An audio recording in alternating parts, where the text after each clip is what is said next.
Well, thanks for joining us tonight. We're excited to have you here, and we're excited to have some of our field workers here.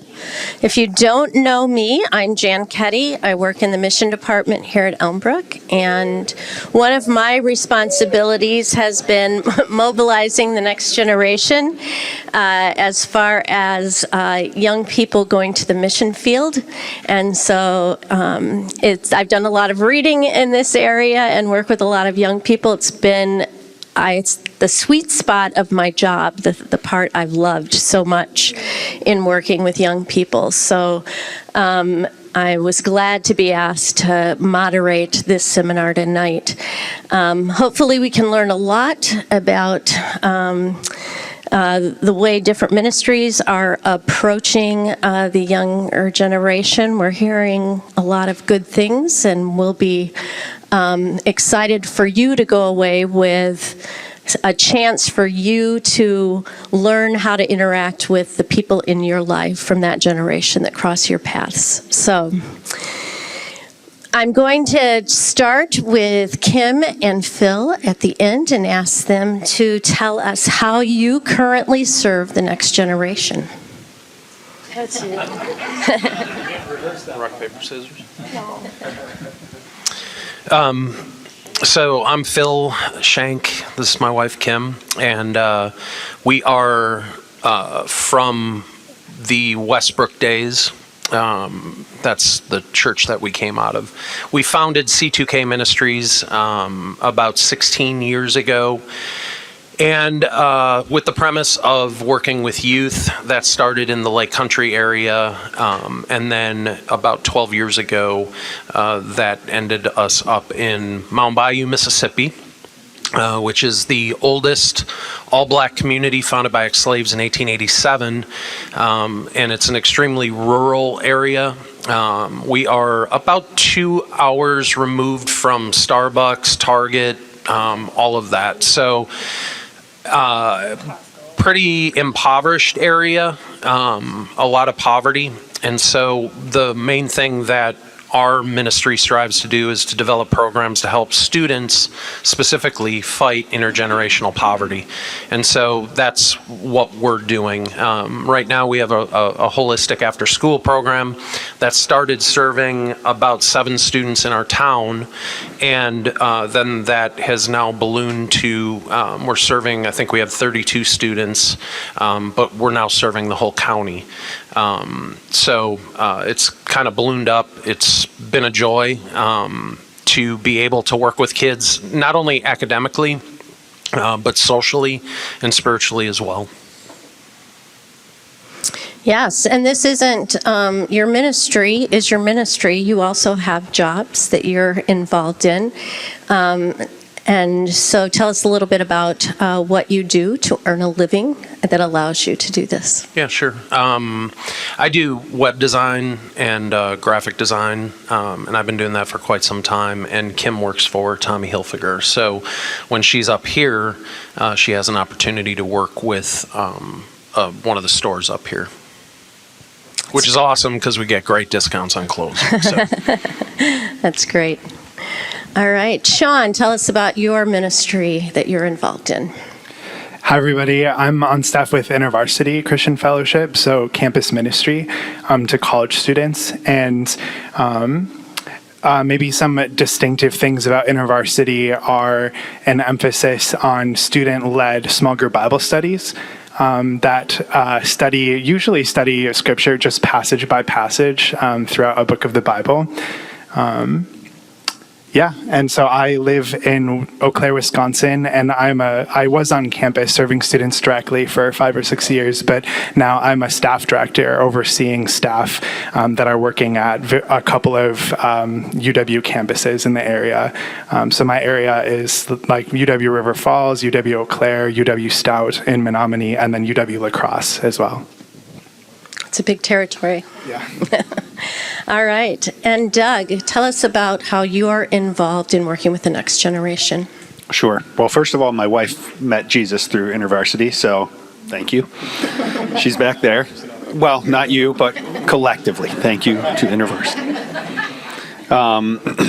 Two of my favorite next generation people who I work with are in the back there. Liam and James are part of our Sunday AM 7th grade boys group. So I love that part of the next generation.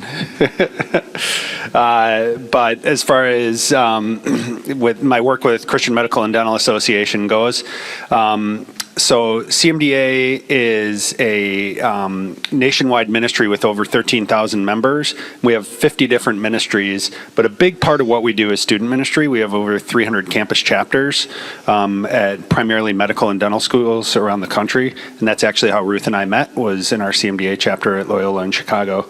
And this represents unique and highly strategic access into the lives of these young people in order to be able to speak into their lives as they're going through their training in these very formative years, and help influence them for the kingdom and for considering missions. So yeah, that's a big part of how we interface with Next Gen. It's awesome. And Roger and Lynn, tell us a little bit about your ministry. We're Roger and Lynn Hamilton. We're the Navigators in Colorado. And over our 36 years of ministry, we've focused mainly on college students and the next generation of leaders in campus ministry. Currently, I work with Eagle Lake Camp, which is our camp ministry. And so we hire 200 to 300 college students every summer to run our programs, and I work with the young men and women who lead those summer staff, and those folks are in something called the Emerging Leaders Program, so we're developing the next generation. And Lynn teaches theater with kids from the ages of 4 through high school, 4 years old through high school. That's awesome. All right. So in our world, we're kind of separating time based on pre-pandemic and post-pandemic.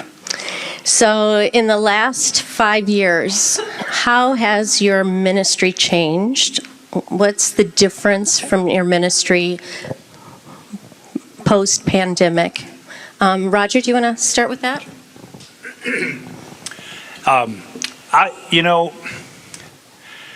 I think the biggest difference with a lot of our college students is, and frankly, an understandable reluctance to make a commitment. So we've had no trouble over the decades recruiting, hiring staff to work for a summer with kids, and it's been a 10-week commitment.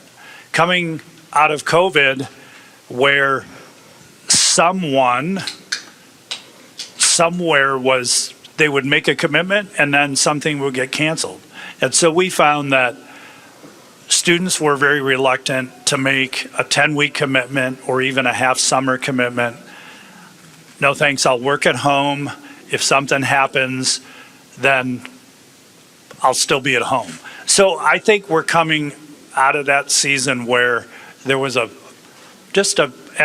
understandable reluctance to commit to things, and we're slowly coming out of that. Okay, that's great. Doug, how about with you? I would say one of the big things that we do are conferences, which are mountaintop experiences, and for a lot of us in our Christian walks, and for those who are called into missions, a lot of times conferences are again kind of highlight moments, and COVID totally exploded and devastated the conference landscape. And virtual conferences aren't the same. I'm not saying that there's no utility there, and I'll speak to that in a second, but we are, I would say, within the past 9 months, really, we're finally kind of post-pandemic in terms of conference attendance, which is super encouraging to see, because it's important. I mean, I know these are just 2 or 3 days a lot of times, but it really can be a pivotal moment. So that was a struggle, and we tried, and it just didn't work. But I would say that we have seen some really positive things come about in the virtual space for for things where there's interaction and where it's community based and where there are groups that we're gathering, not where it's a sage on the stage or on the screen just talking at people, but where there's actually people interacting with each other. And it can bring together people from disparate backgrounds who might otherwise not connect because they're in different locations or whatever. But we've done that both for supporting missionaries on the field, creating virtual support groups, which have been super effective and helpful, and also even like pre-field mobilization and training. So that's been good. Great. Sean, how about you? Yeah, I really resonate with the phrase understandable hesitation to commit. That's something that I've observed in my students as well.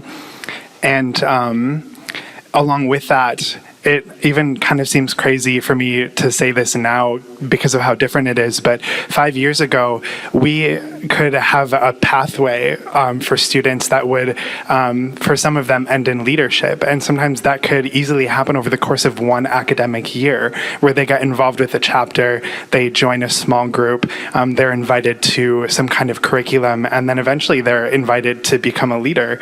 And not everyone would say yes, of course, but a good amount of them would want to at least give it a try. But now our timeline is slower, and we need more on-ramps for our prospective leaders. So oftentimes it's not a year, it's a year and a half or 2 years or even more before a student wants to step into leadership. And then they often need smaller, more like bite-sized commitments before saying yes to a small group leadership position. So just a really interesting and slowed down kind of process. Great. Okay. Kim. Before COVID, what was nice is that where we live, we were 10 miles away from a town that, think of like downtown Oconomowoc, and then put Whitewater in that town. So we had a college 10 miles from us. And so we had a good amount of college students that would volunteer, especially from the fraternities, and volunteer with our kids and with our employees. So that allowed us to do, working with the kids, it was 1 to 2 students. 1 volunteer, 1 of our staff to 2 students, which was great. So they were getting a lot of the extra help that they needed. When COVID hit, obviously that didn't happen. But our staff wanted to still meet with the kids and help them with the homework. Unfortunately, because of where we live and our community is very impoverished, they don't have internet. So they ended up with packs. So what our staff would do is actually drive to their homes, and they would sit outside and work on their packets. And when that ended, right, everyone passed their grade, right? Everyone did, across the nation, across the world. Everyone passed. Didn't matter. Fast forward, they decided to do school online. The kids did not get their computers until December. So it was packets still. Long story short, our kids probably ended up being 2 years behind because of COVID, to be honest. And because of that, not only that, they weren't getting the nutrition and the food that they needed. They're also in their environment that's not safe. And if you look at the stats, you will see the numbers of abuse went totally up, right? We saw about mental health and all that. That's one thing good about school. Even if the school does a horrible job of education, they're in a safe environment, pretty much, right? You still are going to have your fights. You're going to still have, all that. For us, when that year, we decided to meet with the kids in our building, but what we had to do was divide it up. So we had group A and group B. And how we did that was the kids, what schools they were going to or coming from. So the kids that were more affluent were Mondays and Tuesdays. Wednesdays and Thursdays was basically our kids from our town, Mount Bayou. And the reason why is because we knew that if they didn't get fed on the weekends or had a lot of food, their brains weren't going to be functioning until that Wednesday. So then we can really concentrate and help those kids get their homework done and what they needed to do, because if you're not feeding your brain, how can you think and learn? which also put a stress on us because that meant when it came to like Christmas or Fall Fest, the stuff, Halloween, any party or anything, we had to set up for Group A, tear down, reset up for Group B. And finally this year, hallelujah, we're all together as one and we finally have volunteers. But we did it, I mean, in my opinion, it shouldn't have taken this long for our staff or our community to feel like it was okay to get back together as one. But it did take that long. And we're, working through everything. We got our college students coming back, which is great. We're not to where we were before COVID, but slowly coming, so. Let me ask you, what drew you to this community? How did that come about? And where, what has kept you there? You've been there 10 years? 12 years. And so tell us a little bit about that. Okay, long story short, my brother out of college didn't know what he wanted to do. So he volunteered through the Christian Brothers program. They put him in Mountain Bayou. I told him he was not going to last more than 6 months because I'm not going to lie, he was a little racist. And God put him in All Black Town. He stayed an extra year. So I decided that extra year to go down to see what it was all about. And also, I'm not going to lie, to throw a little ice cream party to thank them for teaching my brother how to dance so he didn't look like a fool at our wedding. And I just by talking to some of the people in the community and the staff, I just fell in love with the town and the community.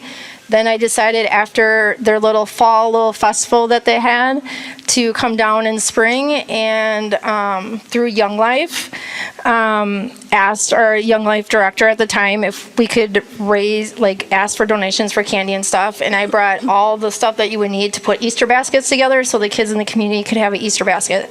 I asked my brother, what are some fun things that I can try to get the Young Life kids in Lake Country area to be involved in, and fast forward, then 4 years later, this guy decided to finally figure out what I was doing.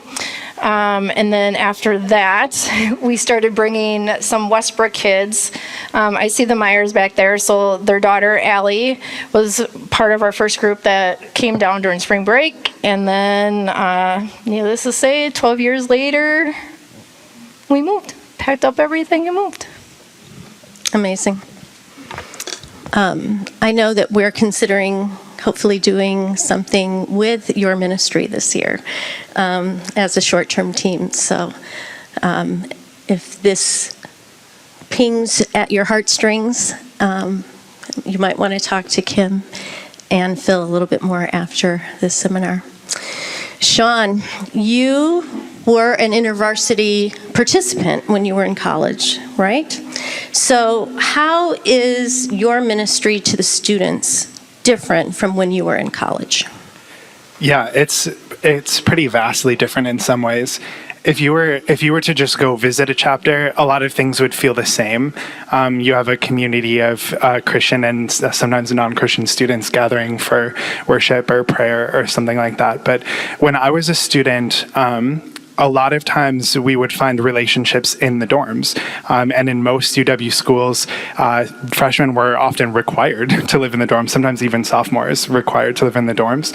And there would be a lot of social interaction and open doors where you could build relationships with people.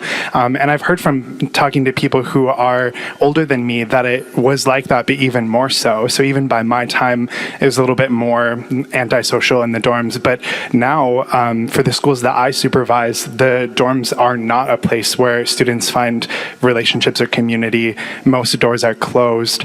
I was talking with an InterVarsity student at the University of Stout, and they had gotten a card saying that someone was interested to join. And I asked them, would you ever consider just going to their door and knocking on their door? And they were like, no, we would never do that. That's so weird.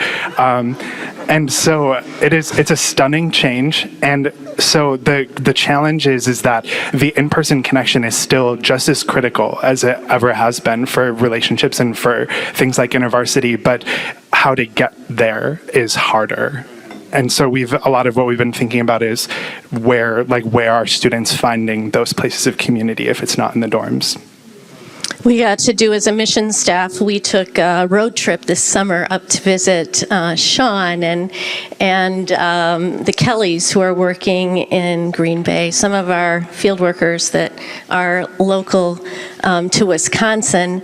And I just remember going into the new UW Green Bay, I think it was, student center, community center, and seeing a huge room filled with gaming stations. And I was like, this is a community center? You just think about all these students staying there. But, I mean, what are you seeing in that regard at UW Eau Claire as well? Could you rephrase the question? Just as far as community places, where are those places of community within the students body? They are in other kinds of niches of the university. So one place where really significant community forms is on athletes teams. And so our athletes ministry is growing across our state. Another corner is very high demand majors.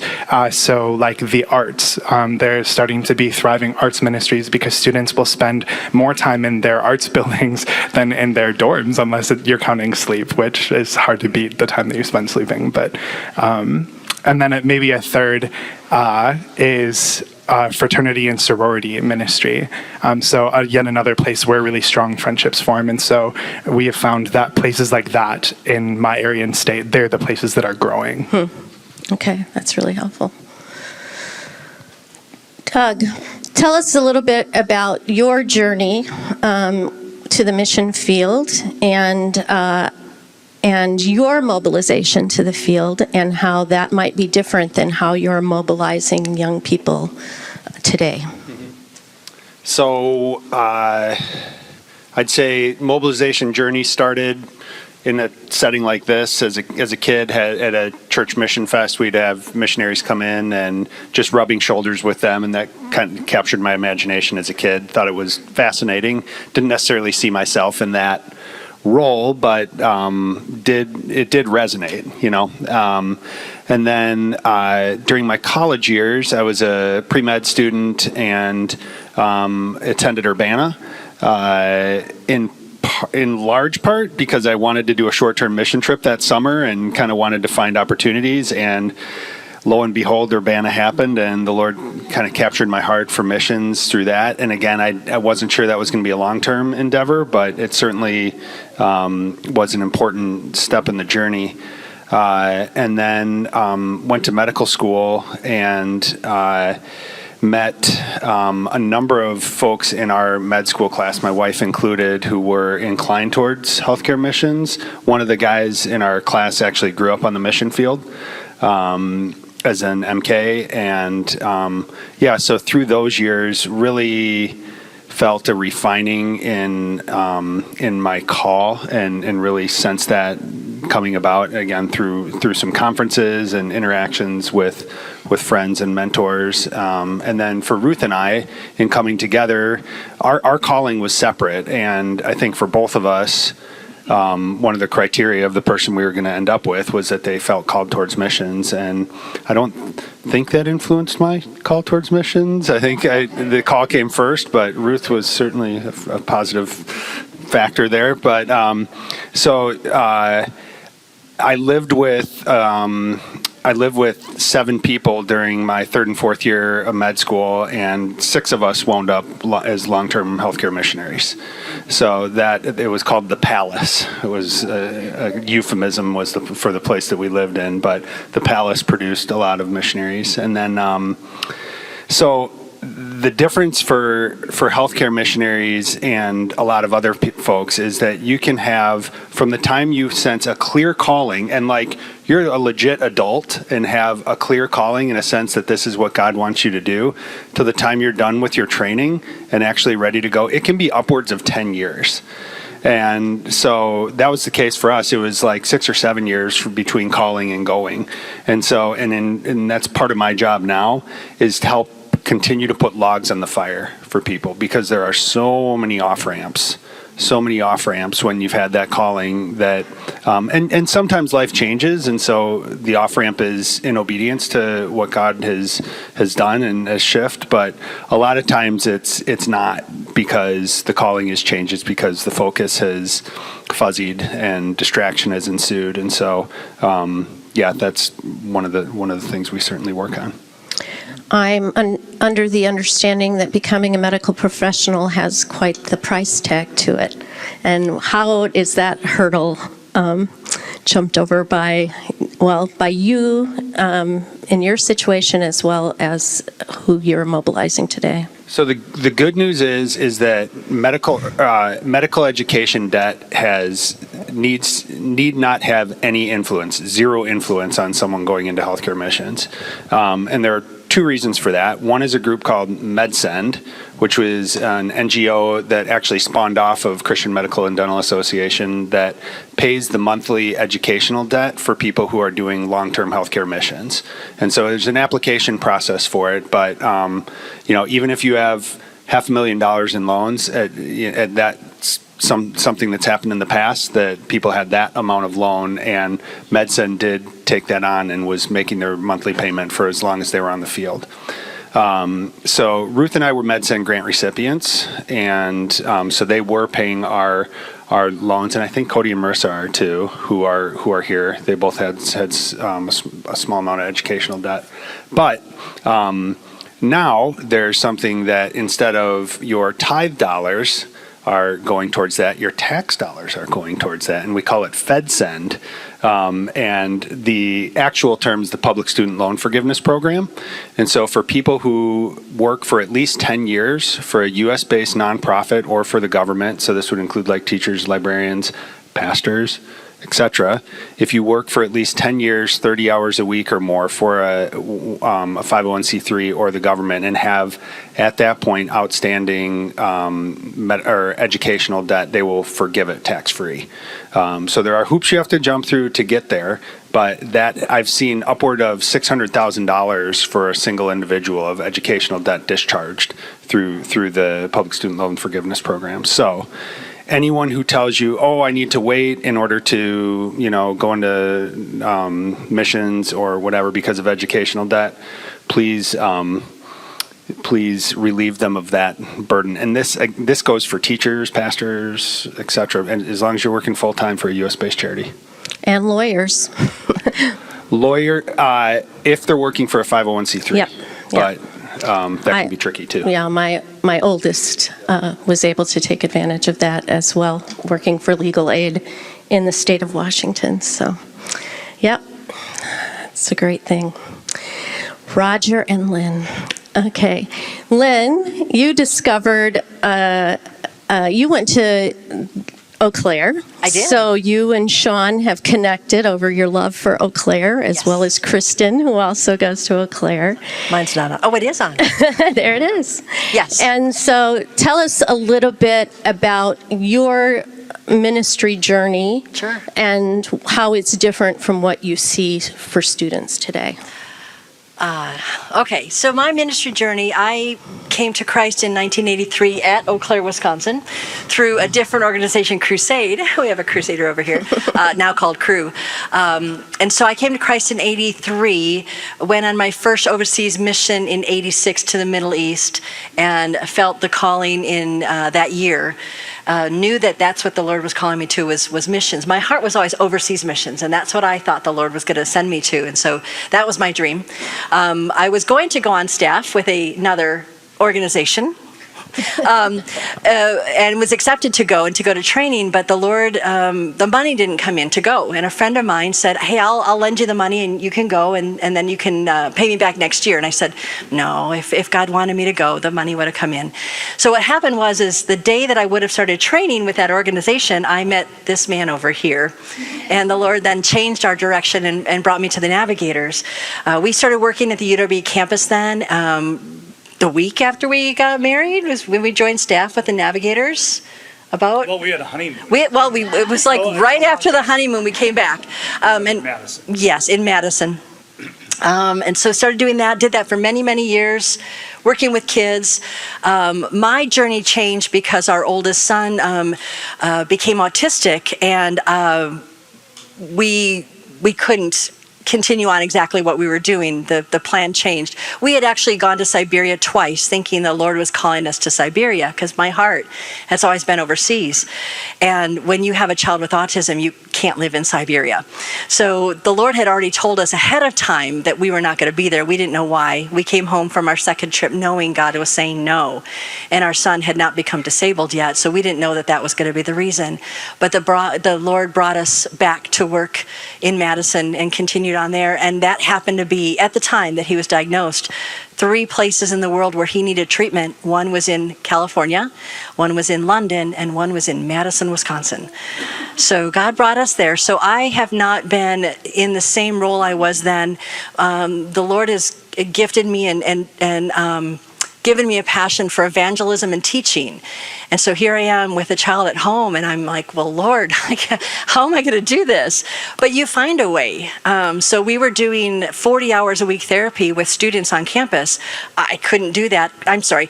I was doing 40 hours a week therapy with my son, so I couldn't go on campus full time. So what we did is we had 2 leaders come to my house, and in between therapy, I would cook dinner, and they would cook with me, and I would train them, and then I would go on campus 1 day a week, and I would do a Bible study to show these ladies how to do it, and then they would go do it. So no matter where you are in your stage of life, God can use you. I was at home. I was not going to be able to go on campus like I used to, but God could still use me in a different manner to do that. So throughout the years, we have done different things. God's called me to do other things throughout different times, but there's always a way to find out how to minister, whether you're doing it vocationally or I'm by his side. I'm still on NAV staff, but I'm not. I don't get paid. I'm not doing their curriculum, but I'm still a navigator with him, and I'm doing things in the way that the Lord allows me to do it. And Roger, your ministry has changed over the years, so tell us a little bit about that journey. I mean, we know what you're doing now, but what was the trajectory, and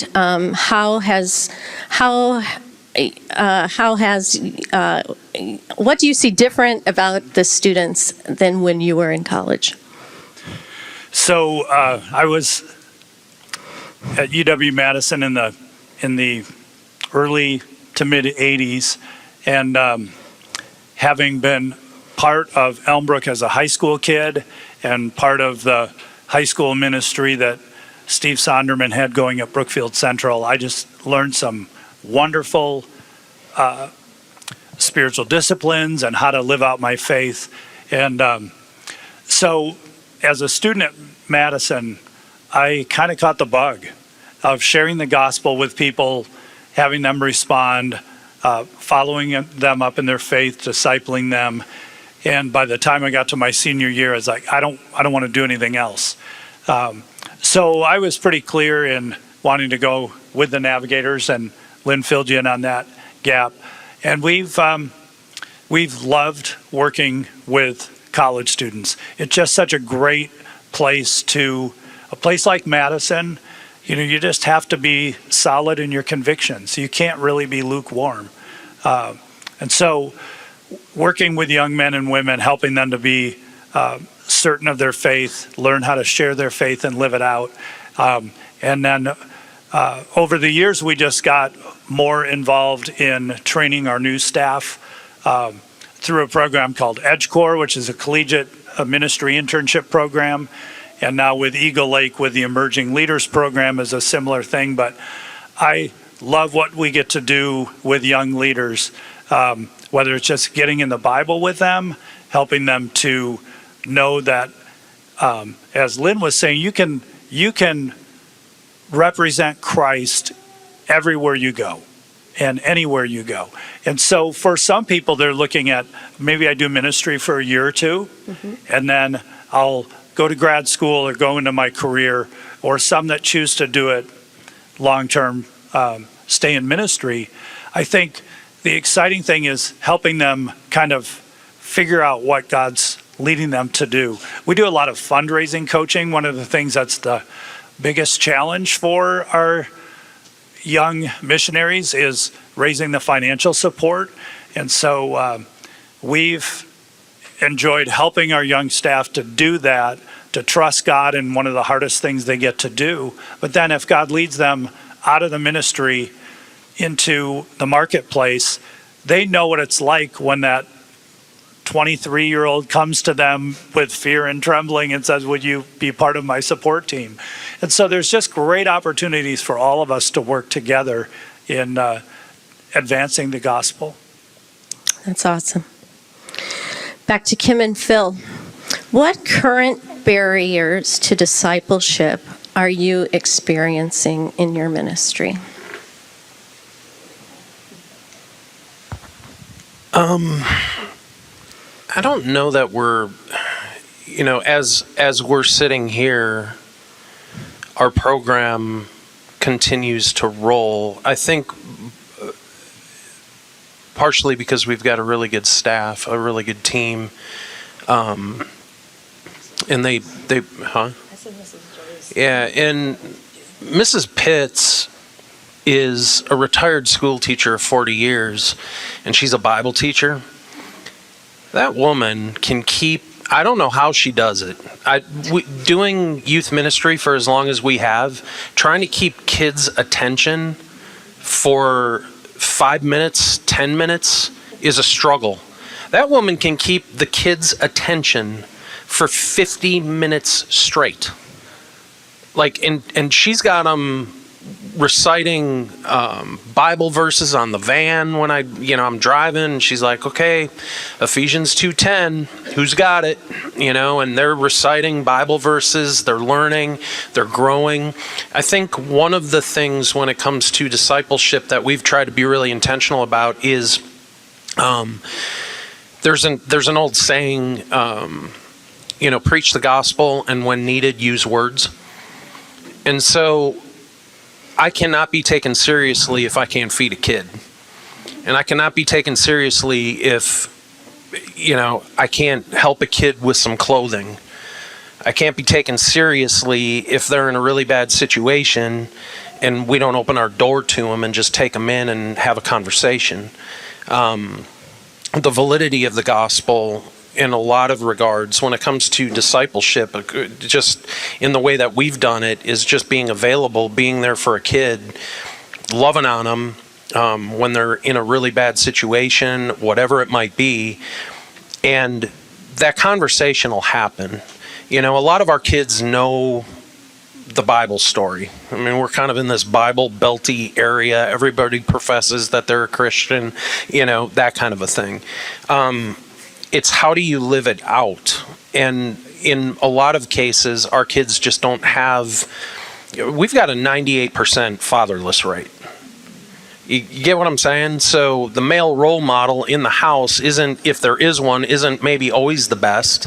A, B, that's why we've had so many kids coming in and out of our house. During summertime, it's like Grand Central Station. I mean, kids are showing up, and when we first moved there, it was, hey Phil, can I get $1? Can I get $2? I want to go to the pool. I want to, and Kim finally goes, what are we can't keep doing this. Like, this is not sustainable, just giving kids this, So, a funny story, I told the kids, I said, open the door up, look outside in the front yard, tell me what the sign says. Phil, there ain't no sign out there. I said, open the door, look outside, tell me what the sign says. There ain't no sign. I said, just humor me, open the door, tell me what the sign says. They open the door, they look out there, told you there was no sign. And I said, so it doesn't say Shank Bank in my yard? Well, I said, I know, but let's rephrase the question. Ask me if I have work. And so what we started doing is, Kim and I, we'd literally go out in the front yard and we're like breaking limbs on trees so the branches are in the yard so these kids can do something productive to make $2, or whatever. So we would fabricate work. But anyway, as far as discipleship goes, I mean, we're literally like, how can I make the grass grow quicker? How can I, do that type of stuff? So, but I think when it comes to discipleship, just being accessible and being true and being right and trying to be honorable and just trying to love on these kids that, are not, in most cases, getting it. They're just not. And when you do that, the discipleship stuff all of a sudden starts to take on a life of its own, I think, in that kids are like, oh, this is way different than the way I have it at home. Why is that? And then they start asking questions, and then we start having conversations, and it just grows from there. So, If you've been there 12 years, you've seen some of the students through school. Is that correct? And have you seen some students still coming back to you for input? oh, Devin blew up my phone today. Devin's a college student, so he calls me Pops. He's lived with us for quite a while, and just a really, really good kid. He's a great example of I've watched, I've listened, I've learned, now I'm going to apply it. He's the youngest of 7 kids, and he's going to be the only one that's going to graduate college. So we've had a couple of those examples of kids that have gone on college, come back, but my phone doesn't stop with him, Lamont, a lot of these kids that have kind of moved on. They'll call me out of the clear blue. Hey, how you doing? I'm like, good. How you doing? Normally it's I need something, so it's kind of refreshing that I get these texts and phone calls now, just like, how are you doing, versus I need something, or I got a crisis, or I'm in a problem, or whatever. So That's awesome. That's great. Sean, tell us a little bit about barriers to discipleship that you're seeing. Yeah. I think it was really good to hear you talk about discipleship, Phil, because it kind of reveals a struggle and a process that I have been going through in the past couple of years. For a long time, I viewed discipleship as programmatic, like it's a curriculum or it's a particular way of doing things. And your response revealed that depending on what kind of issues people are facing, the level of privilege that they carry, like discipleship can look radically different. And so when I was thinking about discipleship issues in my context, I'm not sure they're actually issues, because I think that what has created challenges are the assumptions that we carry about where we think people should be at in their faith. So you could say there's a discipleship challenge where students are less churched than they used to be, or they have less scriptural knowledge than they used to be. But that's only a challenge if you expect that they're coming in with a certain amount of knowledge and that's normal and good that they're doing that too. And the longer that I've been on staff, I don't view it as helpful to always think about it as a challenge, rather just to say this is where they are at, for better or worse. And then being with students who, not all of them carry a lot of privilege, but a good amount of them do. They come from middle class or upper class homes. I've often thought that the best discipleship we can give is a discipleship that's based in real relationship, that models loving and serving each other, and then trying to expose students to the needs that are around them, whether that's their peers or in their communities. So yeah, 5 years ago, if I was me 5 years ago answering this question, I would say, we can't teach spiritual rhythms the same way because students don't have this scriptural background that they used to. But now I'm like, I don't know. It's not a challenge. It's an opportunity. Students come in and we get to just take them where they're at. And so then maybe to just give a little bit of concrete there, I love getting to help students get to the place where their curiosity becomes safe, where they can ask questions about faith and know that they won't be judged for asking them. And when that happens, there really isn't one topic that dominates the conversation. It's everything. It's what is church and why are there 1,000 different kinds of church? Or what do we think about the hot topic issues of sexuality and gender or justice and race? So there isn't one prevalent theme. It's getting to a place where curiosity is okay, it's welcome, and then modeling or process of how do we talk well with each other, and how do we learn from Scripture and from God. That's a great word, and that's probably one that we need to internalize as we're interacting, I know, with my grandchildren, and that when you judge, it can be a turnoff for the kids, and it's really important to just meet them where they're at and continue the conversation without judgment. So thanks for that, Sean. Doug, you and I have shared some resources about Gen Z in this new paradigm of mobilizing young people to the field. There seems to be fewer that are willing to go, but there also seems to be a longer process of mobilizing, and also, a bigger, more genuine level of commitment once they decide. And so I'm wondering if you're seeing that. Do you have a story to share about that? Before answering that, I do just want to appreciate the panel, and what I haven't heard up here is criticism of Gen Z or the next generation. I remember when we were back for our first home assignment, when we were on the field. Ruth, I don't know if you remember this, but a group of the leaders from our sending org who were helping to run that week got up and did what they thought was a pithy, clever song making fun of millennials. To the tune of Obla Dee, Obla Da, Life Goes On, but it was like, gotta love millennials, and then they proceeded with a series of kind of sarcastic insults about millennials, which were kind of not quite there, but borderline. And I was like, really? And so we, what we're not here to do is to critique the next gen, because they face unique challenges that we didn't face, and they have unique opportunities. I mean, we didn't go through COVID. We didn't have TikTok screaming at us for our attention every minute. We didn't have those sorts of challenges. And so thank you guys for not tearing into Gen Z and millennials and Y and whatever else. So I would say in healthcare missions, the thing that I think we've kind of redefined is what is long term in terms of health, in terms of missions. And I think in missions in general, have reflected with our apprenticeship program and whatnot.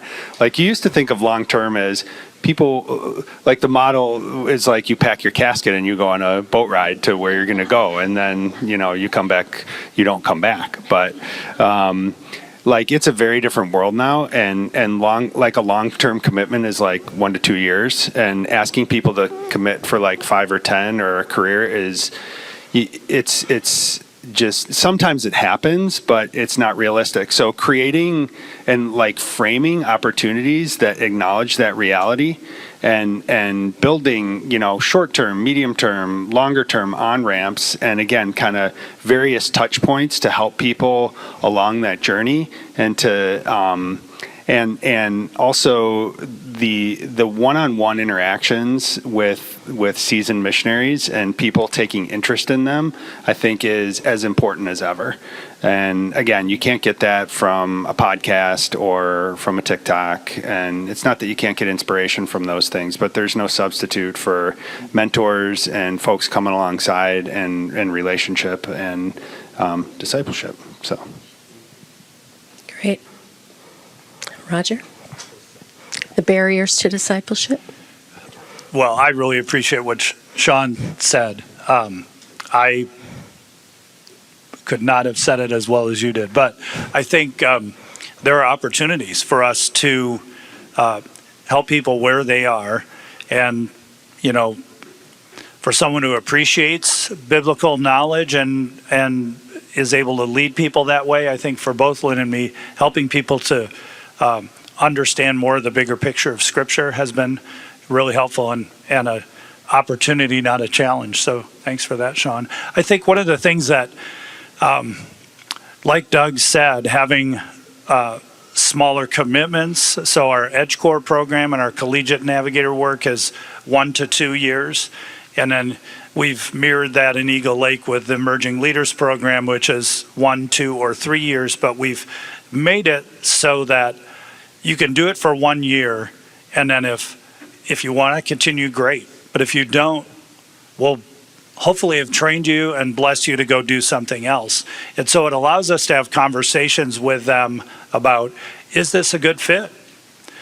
You know, you might want to stay because you're afraid of the unknown, but clearly this environment is not as life-giving as you want it to be. So let's have conversations about where you can thrive, because we know ministry day to day can be hard. I think one of the things that when we talk about the new, the next generation, often, I don't know about all of you, but I'm kind of slow to learn. And so I think sometimes as Christians, when a new generation comes along and we find out they're different, we're by the time we figure out how they're different, the next generation beyond them has come and we're 5 years behind. So I think there's something to the commonalities and the key themes in every generation that we like to tap into. And there's probably a better way it's been said, but I think there's a sense of belonging, being a part of a community.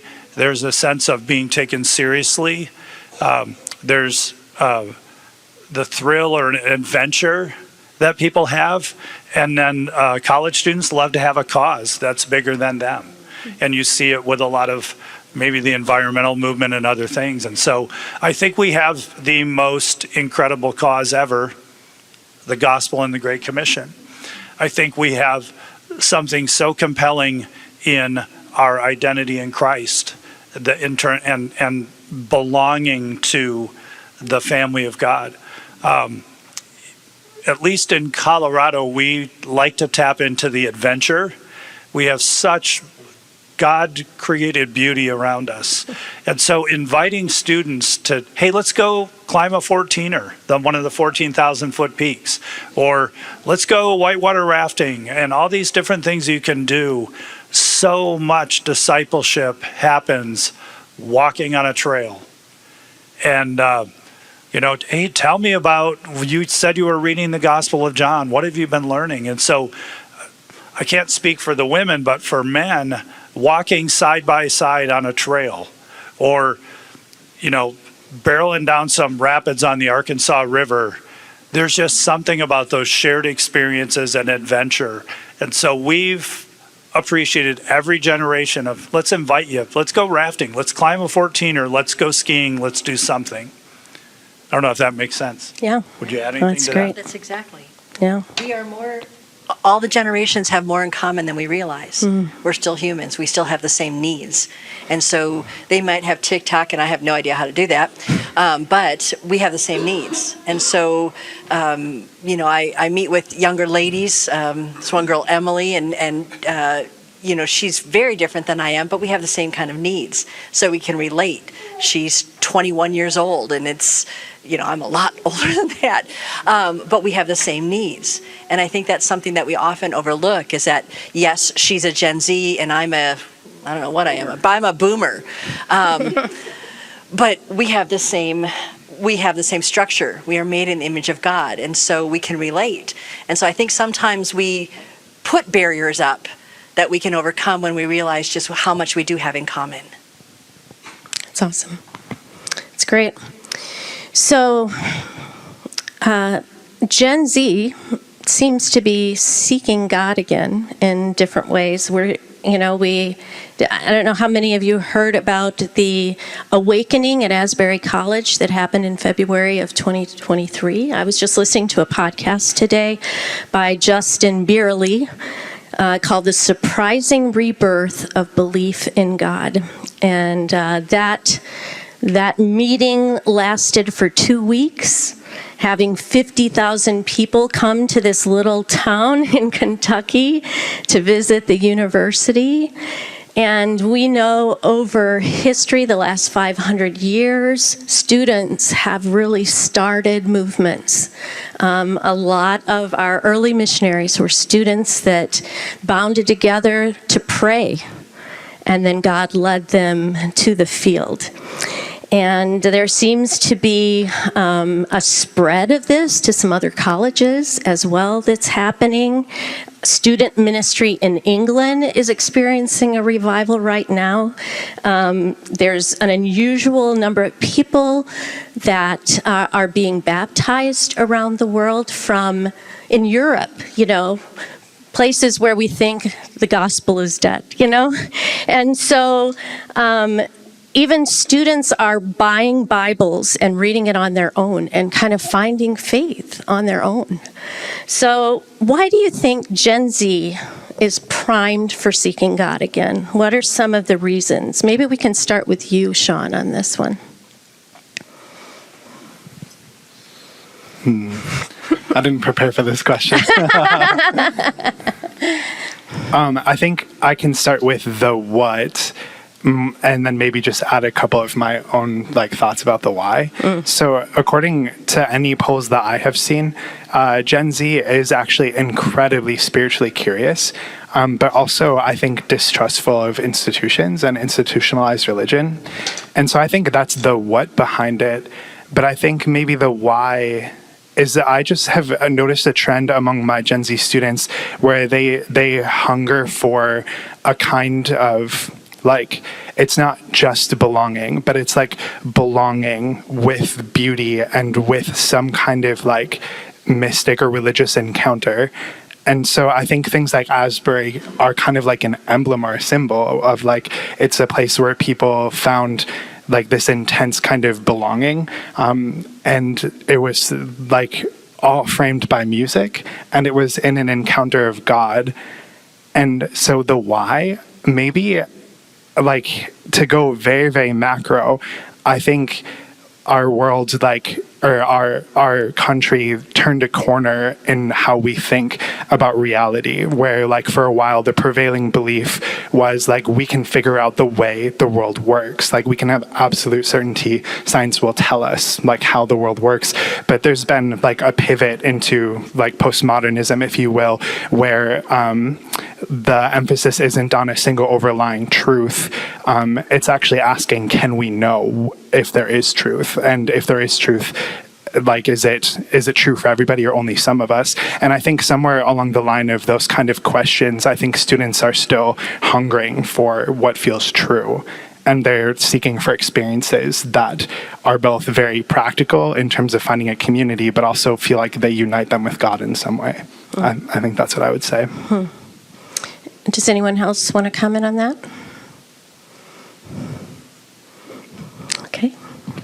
I can say that, first of all, that was an incredible answer to come up with off the cuff. I mean, that was profound. But I also think there's just a hunger for purpose, and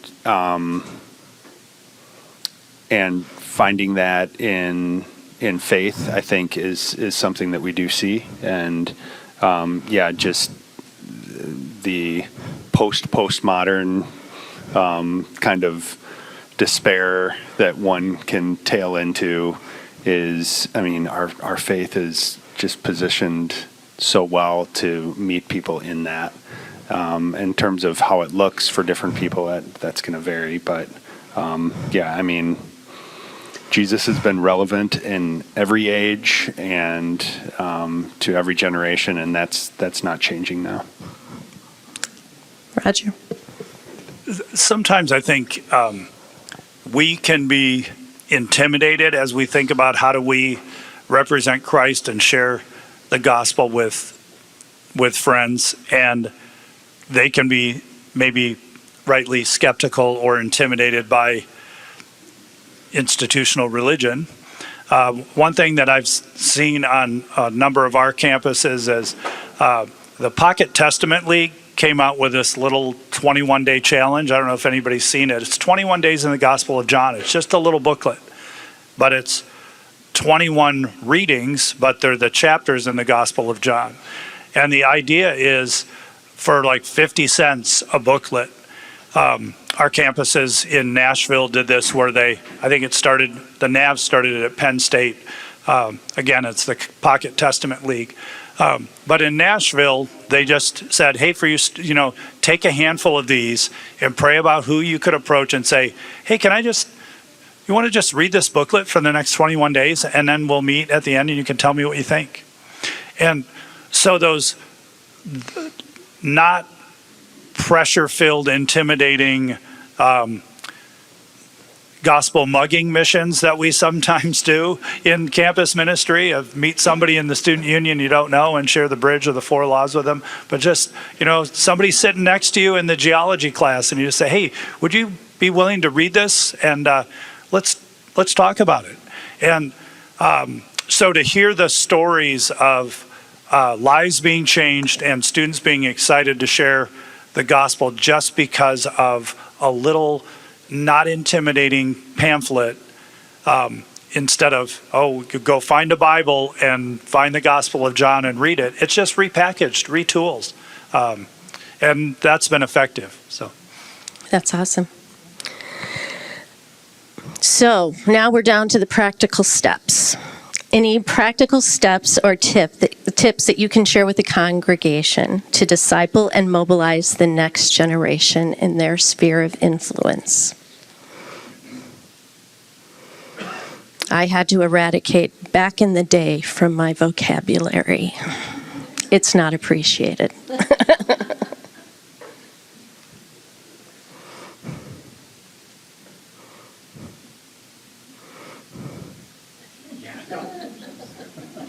I have a couple practical next steps. I think I framed mine more as like do nots than do's, but hopefully we'll do justice to both. I think one thing that has felt, and I can only speak from my experience working with the students that I have, one thing that has been really important is to not try to assume spiritual authority, being in campus ministry, a campus minister, or another kind of a ministry worker, I can't assume that I should just have spiritual authority to speak into their lives.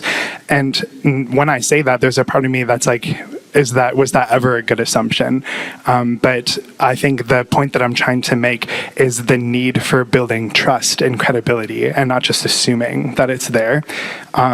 And I have noticed that mostly in subtle ways where, like 5 years ago, a student would just, even if I had never met them, they might come up to me at a conference and tell me their whole life story because they were just assuming that I was a safe place to go, which is wonderful and a huge honor. But I've noticed that now it's like I have to like work for it more, but that's not a bad thing. Like it's like understandably like the need to build a relationship and trust with students.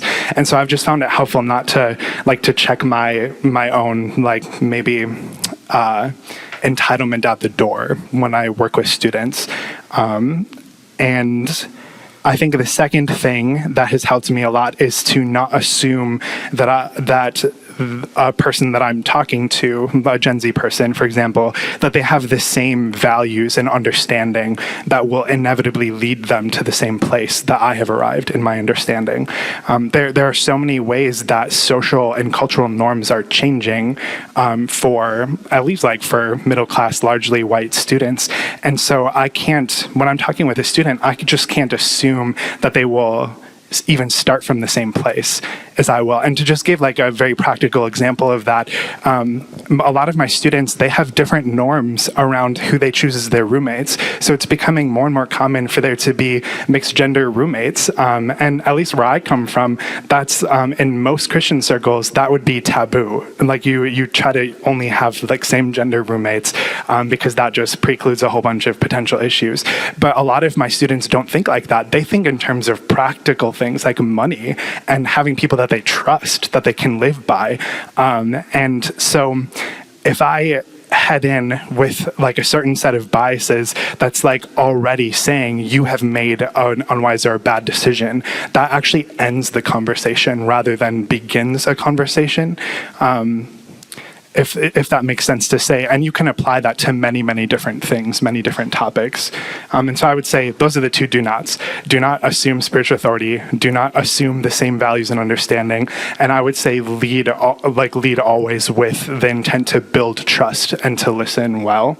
And then I think that just opens all kinds of doors to have amazing conversations.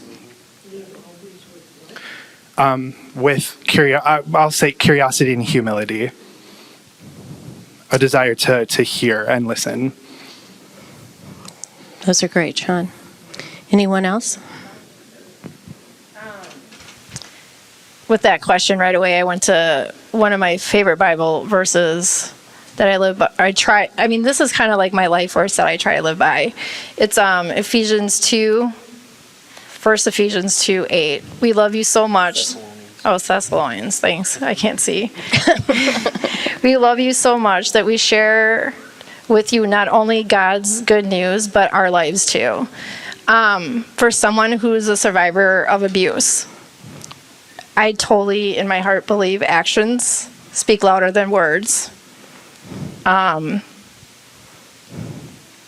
Working and listening to people, even some of the churches down there's a lot of this. But the actions aren't matching to what this is supposed to be, God's word. So for me, your love, like what Phil was talking before, our love, our compassion, if you do that and you're transparent in what you're doing, you're going to be able, no matter what generation, you're going to be able to connect with that person, because then you have been able to build the trust. Thank you. That's great. Doug? I think creating connection points in community is just so important. And so there's stats about, like, for international students, the percentage of them that come to the United States and are never invited into a Native American born person's home is astounding. It's 80 or 90% or something like that. And when we look at medical students and dental students who are often find themselves in locations and contexts where they don't have community, and then they're thrust into these super busy jobs, and so they don't have a network, a faith network. And so for us as Christian healthcare professionals and who are through our training, reaching out to students and residents and creating safe spaces and building relationships and taking interest, and even if it's a twice a year coffee, that just pays huge benefits and gives them a safe place to reach out to when they're having struggle. And just opening our homes, and people like Ted and Rachel McKenney, who have been just doing this for years, have had profound influence on so many students. So being invitational and just welcoming and hospitable can, again, that I don't know that's new to this generation. That probably has been going on for a long time, but it certainly still holds true. Thanks, Doug. At the end of Philippians 1, Paul encourages the Philippians by talking about how his circumstances of being in prison. He says, brothers, I want you to know that what's happened to me has actually served to advance the gospel. And we've been using that phrase a lot in the Navigators. I think it's always, it's very important to share the message of the gospel and give people an opportunity to come to Christ.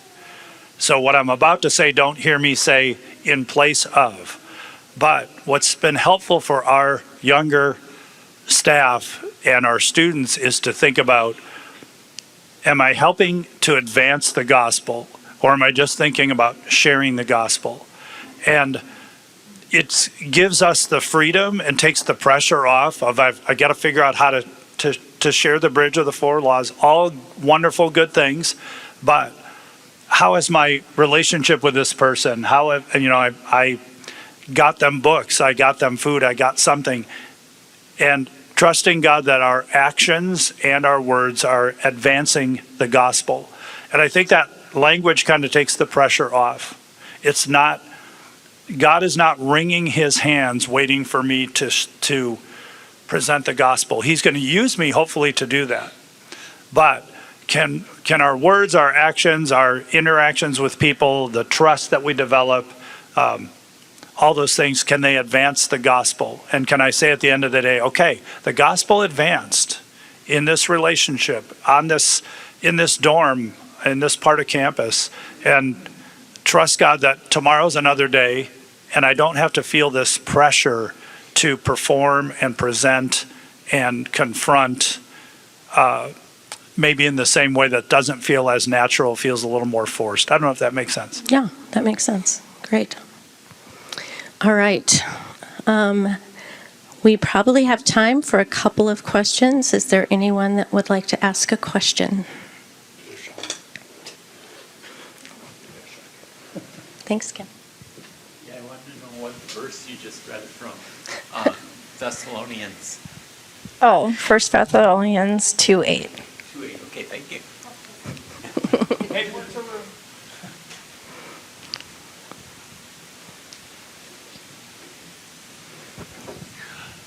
The two items that Sean gave, I believe, on how you approach people. It so happens that I call on people at an assisted living facility. And these people are not the same age as Sean's talking about. But the approach is identical. It's beautiful. It works. Thanks, Ted. Good words. Do you have a question? Yeah, you guys hit on this, it seems like all the way across the board, this trust thing that you need to have with the people that you're working with. I'm particularly interested in you, and the reason I was here was I work in the inner city of Milwaukee a lot. Right now I'm with a group called Partners in Hope. We rehabilitate prisoners. These guys come out and they've done some really bad things and they need some help. And every year now, it's about 6 or 7 years old. I've been there since the inception of the first meeting. And we are able to get these men and women now and get them back into the real world. Sometimes the trip is rough, sometimes the trip is not so rough.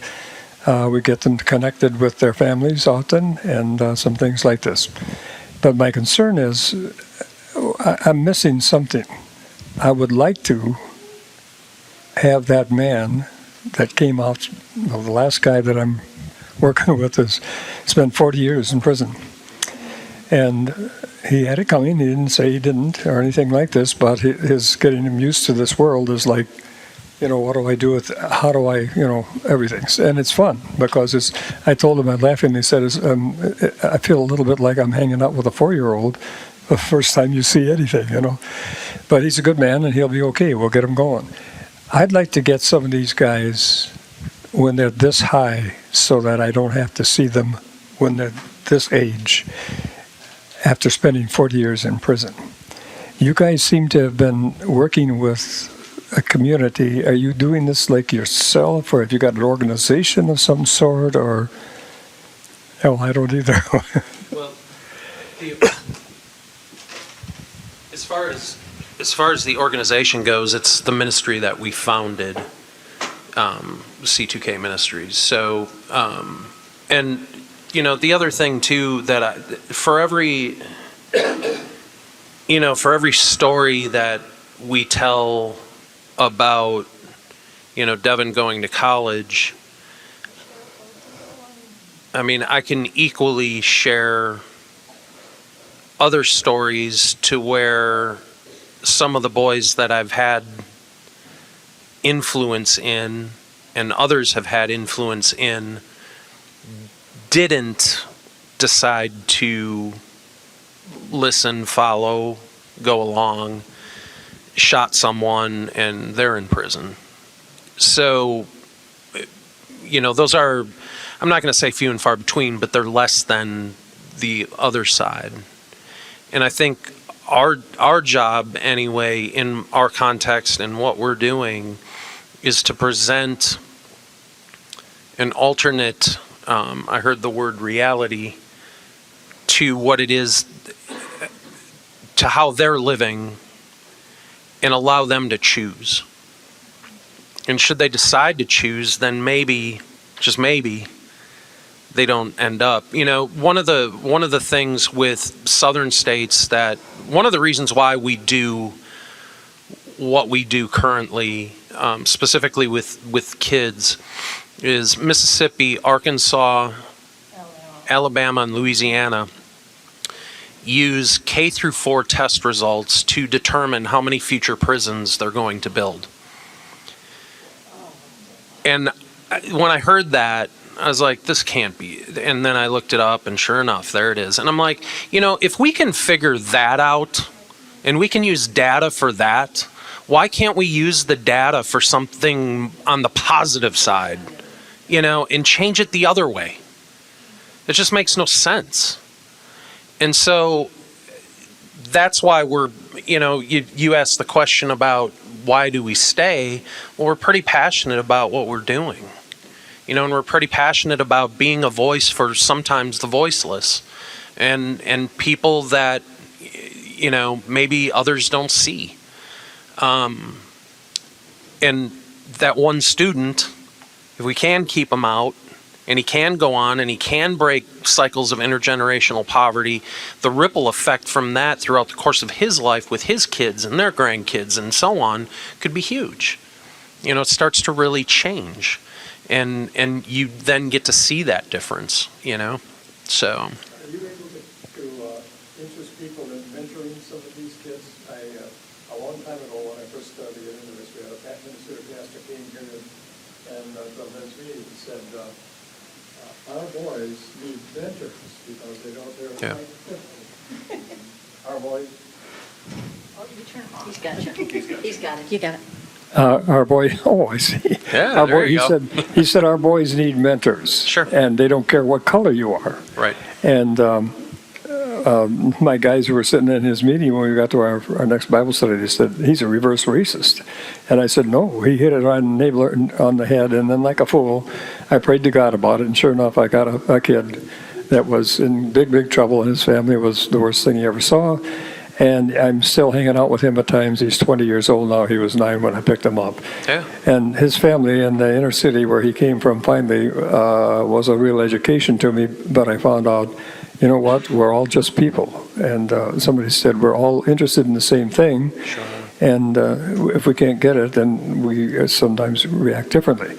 But I was kind of interested in some way of recruiting people that would be mentoring these young boys. Mm-hmm. Especially the boys. Yeah.